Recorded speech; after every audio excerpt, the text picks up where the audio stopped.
Estamos de volta com o programa Pense Saúde. Hoje, um programa falando sobre síndrome de Down e inclusão social.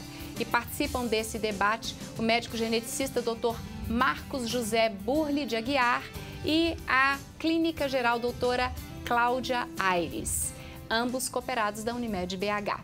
No bloco anterior, eu interrompi o Dr. Marcos porque a gente estava falando sobre... Primeiro, a doutora Cláudia explicou como é receber essa pessoa especial e ela acabou me dando uma lição aqui de amor no final do bloco. E o doutor Marcos, eu perguntei para o doutor Marcos como é transmitir para os pais falar para os pais que eles receberam um filho que não foi aqueles que eles tinham idealizado ao longo de toda a gestação, de toda a gravidez, enfim. E aí ele falou de um ponto que eu queria até tocar.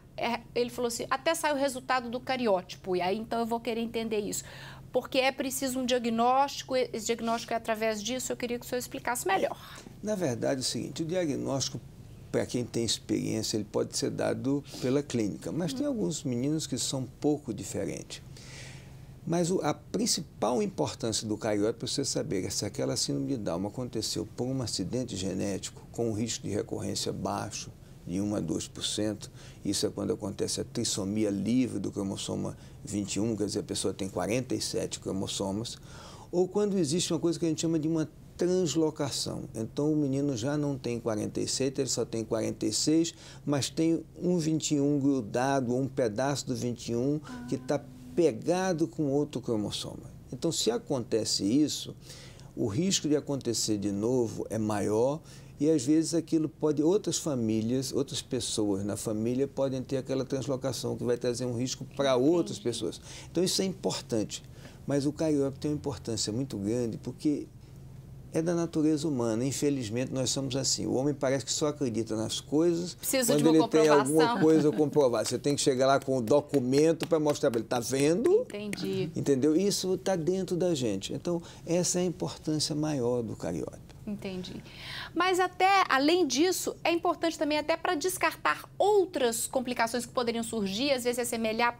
Às vezes não é uma criança que tenha uma característica tão marcante ou as características tão marcantes e podem simular outras complicações de saúde e esse cariótipo viria confirmar a síndrome de Down e não outro problema?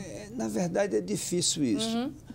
O que acontece não é com o cromossoma que a gente faz. Tá? Ele tem uma síndrome que a gente chama de Smith-Magenis que parece muito com síndrome de Down. Mas ela só vai aparecer mais tarde, mas aí o exame não é pelo cariótipo. Mas eu estava falando nisso, a questão da negação, que são as fases que a família passa, né? Então, a negação, ela também acontece. Depois a pessoa vem com tristeza, depois surge, além da tristeza, ansiedade, a família pergunta, mas ele vai estudar, ele vai fazer o quê? Eu digo, olha, se ele não tivesse síndrome de Down, você estava preocupado se ele vai estudar? Por que você quer a resposta hoje? Essa resposta ele só vai te dar quando chegar a hora. Um dia de cada vez, né? Exatamente, é uma coisa de cada vez. E como todos deveríamos viver, né? Um dia de cada vez. E vem uma coisa com a sensação da pessoa de que ela falhou. E o homem não percebe o seguinte, em reprodução humana, a regra não é o acerto, a regra é o erro. Ou seja, 75% dos ovos fecundados são perdidos. Quando a gente espera 5 semanas para dar o diagnóstico da gravidez, que é quando aconteceu o atraso menstrual, 10 a 15% das gravidezes evoluem para o aborto. E ao nascimento, 2 a 3% dos meninos têm uma malformação congênita e 5% têm uma doença genética. Então, o que aconteceu com aquela pessoa não é diferente, ela não tem nada de especial porque aquilo aconteceu com ela. Ela não é diferente, ela não é pior, ela não é incapaz. Ela é igual às outras. Isso está acontecendo todos os dias. E até o nascimento mostra uma coisa importante. Esse processo todo é um processo que faz com que aquelas... É um processo que a gente chama de seleção natural, que está fazendo o homem subir. Quando nasce a pessoa, ela passou nesse processo. Ele foi aprovado nesse processo. Apesar de bacana. É bárbaro isso, adorei. E depois aparece uma coisa interessante, que é a raiva. Entendeu? A raiva que, num primeiro momento, é para a primeira pessoa que deu o diagnóstico. Mas, muitas vezes, quando a gente cria filho, quantas vezes o pai tem raiva do filho?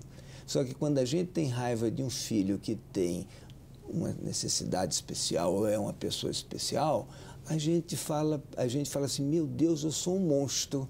E aí se culpa, e aí pede desculpa e abraça o menino, e aí cria uma super proteção. E aí você vai tratar ele como se ele fosse um coitadinho. Se tratar como um coitadinho, ele vai ser um coitadinho. Tem que tratar igual os outros, e por isso que é importante a inclusão. Para tratar igual aos outros. Bárbara. Bom, já que a gente falou em inclusão, nós vamos conhecer agora a história, então, de uma pessoa, antes da gente continuar o nosso debate. Na verdade, eu queria falar uma coisa. Claro, doutora Cláudia. Você percebeu o que ele falou? Vamos de novo. Ele tem alguma coisa a menos que a gente ou eles têm a mais? Eles têm a mais. Vamos lembrar sempre disso. A mais. E a mais. E o que ficou na minha cabeça foi porque, a partir do momento que isso aconteceu com você, isso te fez acabar estudando outras coisas para ter uma capacitação maior. Então, isso, de alguma forma, nos ajuda também a evoluir. Mas não só para o meu filho, né?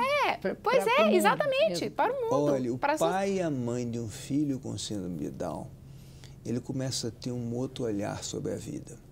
Até porque ele aprende a valorizar coisas mais simples que são muito importantes.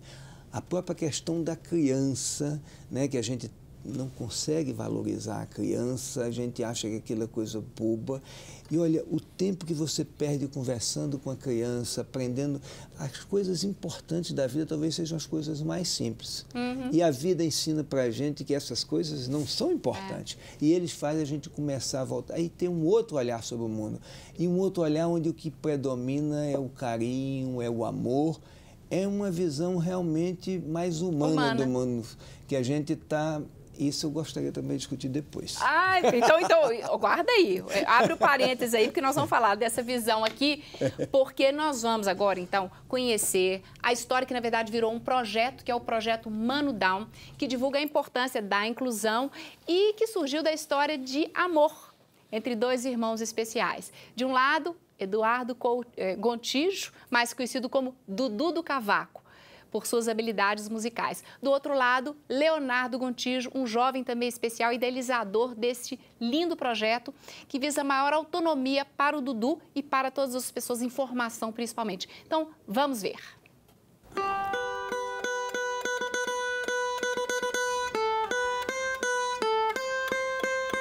Leonardo e Eduardo, mais conhecido como Dudu do Cavaco, falam sobre a Mano Down. Uma das causas, né, do projeto Mano Down, além dos eventos que a gente participa, é essa luta, né, para incluir as pessoas com deficiência, no nosso caso especificamente as pessoas com Down, nas escolas, no mercado de trabalho, né, a gente trabalha com a sexualidade, a gente trabalha desmistificando alguns conceitos. Então a gente acredita que uma sociedade só vai evoluir na medida que a gente tiver, né, todos os atores, todas as pessoas com e sem deficiência participando da mesma sociedade. Dudu faz apresentações semanais em casas de show de Belo Horizonte e conta um pouquinho da sua rotina diária. A causa eu lancho de manhã, aí depois eu vou para a academia, 10h10, aí depois... Segunda-feira eu faço teatro na Associação Crepúsculo também. Você está fazendo teatro? Eu faço teatro e dança. Uma das ações que a gente faz é visitar as famílias que recebem uma pessoa com síndrome de Down. E muitas vezes o nascimento dessa pessoa, por desconhecimento, etc., gera frustrações, gera um medo, muitas vezes separações, etc. E a gente vê que a vida dá voltas, né? E por isso que a gente batalha tanto para a inclusão. Porque esse medo, esse desconhecimento é que gera essas dúvidas, esses dilemas, porque a inclusão só vai acontecer se a gente, desde criança, conviver com as pessoas com deficiência. E muitas vezes o que a gente percebe na prática é que os próprios pais, ditos normais, é que não querem e pressionam as escolas para não ter, que o filho dele não tem essa possibilidade. E hoje a gente vê que as empresas maiores dificuldades não é aprender um conteúdo, uma técnica, é lidar com a diversidade, opiniões e de divergência, de credos, né, de valores.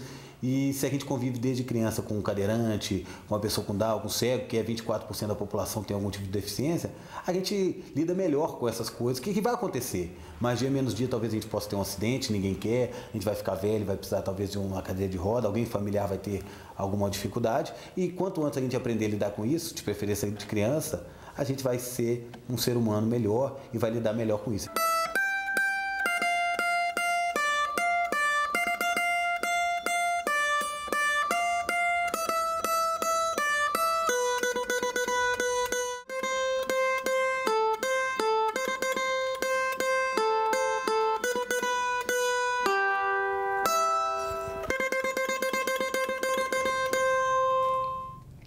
Como é grande meu amor por você. O tempo todo está falando em amor, doutora Cláudia. Eu canto essa música pro Gabriel todo dia. É mesmo?